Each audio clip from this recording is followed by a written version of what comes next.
Bonjour, bonjour à tous. On se retrouve aujourd'hui pour une vidéo de configuration de Counter-Strike pour les possesseurs de cartes Nvidia et AMD. Parce que concrètement, les configurations sur CS2 sont aussi dédiées aux cartes AMD, même si c'est pas forcément les cartes les plus optimisées pour CS2. Et on va diminuer doucement cette musique de F0 sur Super NES. Nous allons nous diriger sur le bureau pour optimiser votre PC. On va commencer tout de suite par la résolution de votre écran.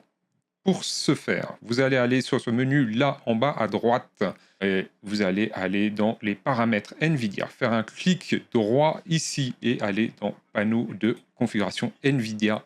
Dans cette partie, vous allez aller dans changer la résolution.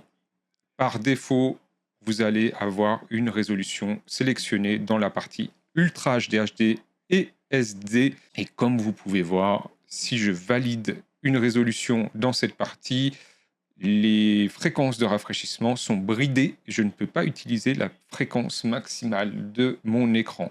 Donc l'idée pour vous, c'est de descendre ce menu déroulant et aller dans la partie PC, sélectionner la résolution la plus adaptée à votre écran. En l'occurrence, la mienne, c'est une résolution Full HD de 1920 par 1080 et la fréquence maximale de votre écran. Pour moi, il s'agit de 360 Hz. Et ici, vous allez appliquer et valider cette sélection. Voilà. Moi, je ne le fais pas parce que en fait, ma sélection est déjà validée. Ensuite, vous allez aller dans régler la taille et la disposition du bureau. Et dans cette partie, vous allez donc dans l'onglet mise à l'échelle, sélectionner un mode de mise à l'échelle et vous allez sélectionner le mode plein écran. En dessous, dans la partie effectuer la mise à l'échelle sur, vous allez sélectionner le processeur graphique. Ensuite, une fois que vous aurez fait ça, comme tout à l'heure, vous allez avoir un petit menu qui va s'afficher là en bas, appliquer ou annuler. Vous allez appliquer et valider. Une fois que ça c'est fait, vous allez dans gérer les paramètres 3D et vous allez aller dans le mode de gestion de l'alimentation et sélectionner, privilégier les performances maximales. Pareil, vous sélectionnez, vous validez et vous fermez la fenêtre.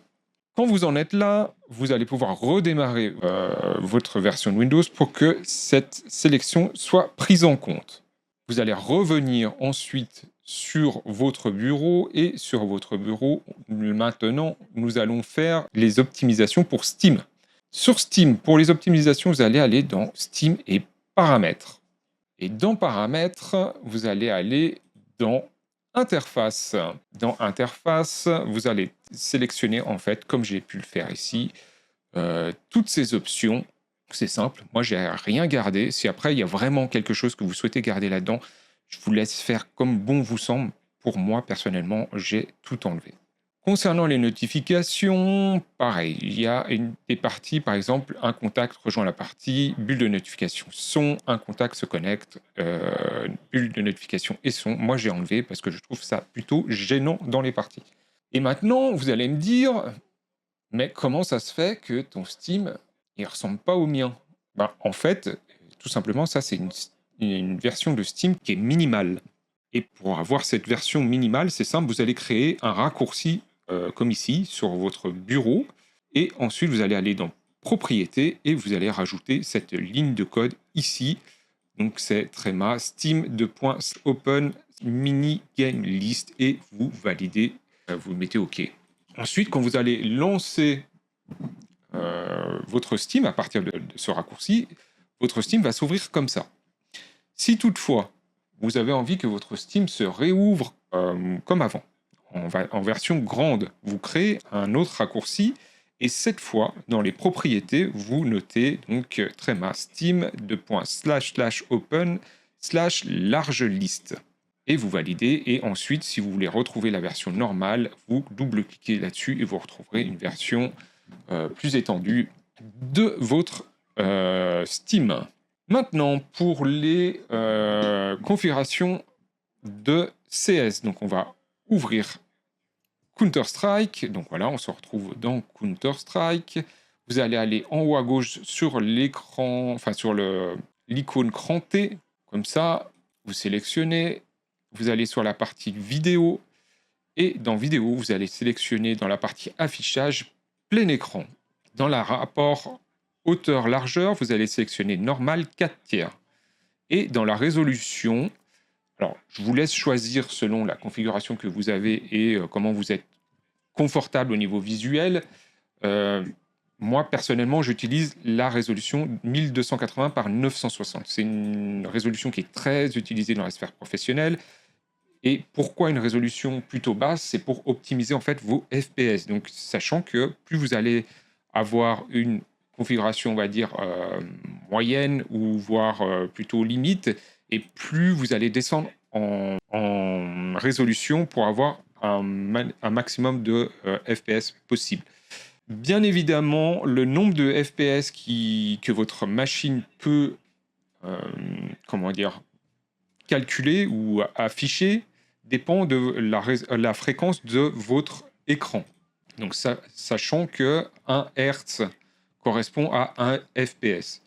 Donc, dans mon cas, je vais pouvoir sélectionner ici, dans la fréquence de rafraîchissement, la fréquence maximale de mon écran qui est à 360 Hz. Pour la luminosité, beaucoup de joueurs professionnels utilisent une luminosité un tout petit peu plus forte que les 100% par défaut. Voilà, moi, en l'occurrence, j'utilise 110%. Ensuite, vous allez aller dans paramètres vidéo avancés et dans cette partie, vous allez pouvoir appliquer ceci. Donc, dans les contrastes subjectifs accrus, vous allez mettre désactivé. Dans la synchronisation verticale, désactivé.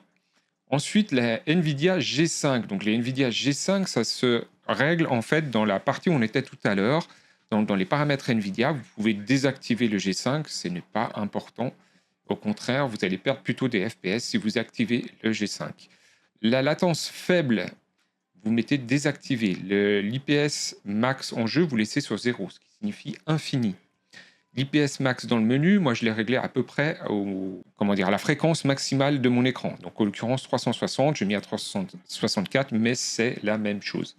Pré-réglage, vidéo actuelle, sur mesure, mode anti-crénelage MSAA, donc c'est sur 4X, qualité globale des ombres sur élevé. Donc ça c'est très important parce que les ombres, suivant où vous êtes posé sur une map, ça va vous donner une indication sur l'emplacement de votre ennemi.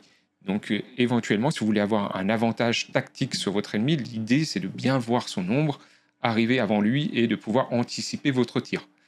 Au niveau des ombres dynamiques, donc je me laisse toutes, détail des textures et modèles, je mets faible, mode de filtrage des textures, donc c'est 4X, détail des shaders faible, détail des particules faible, occlusion ambiante désactivée, grande gamme dynamique HDR performance et Fidelity FX super résolution performance.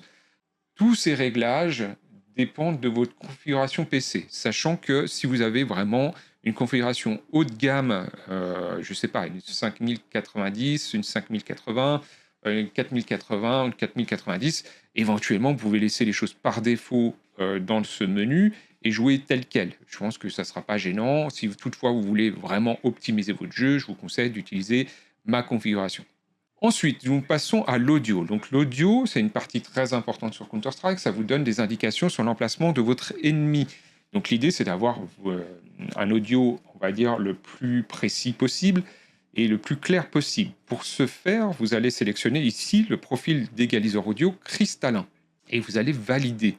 Pour les différents réglages que vous pouvez faire ensuite, donc on va regarder quand même ce que moi j'ai pu faire. Le ping de max acceptable en matchmaking, je vous conseille de le mettre au plus bas des serveurs qui sont locaux. Ça vous permettra d'éviter de jouer avec des personnes venant des pays de l'Est notamment, ou de l'Asie, parce que les serveurs seront trop loin. Donc ça vous donne aussi un désavantage par rapport à vos duels. Comprenez que si vous avez un ping qui est bas, du coup vous avez un avantage sur vos duels. Ce qui est vraiment important ici, c'est plutôt les zooms pour avoir le radar vraiment qui apparaît en entier et voir l'entièreté de la map, parce que le radar, c'est vraiment très important au niveau tactique de pouvoir voir où sont vos ennemis où sont placés vos coéquipiers. Voilà, ça c'est vraiment très très important. Aussi, il y a deux choses très importantes là, ici. C'est rendre muet l'équipe adverse. Donc ça peut être intéressant si vous ne souhaitez pas entendre l'équipe adverse.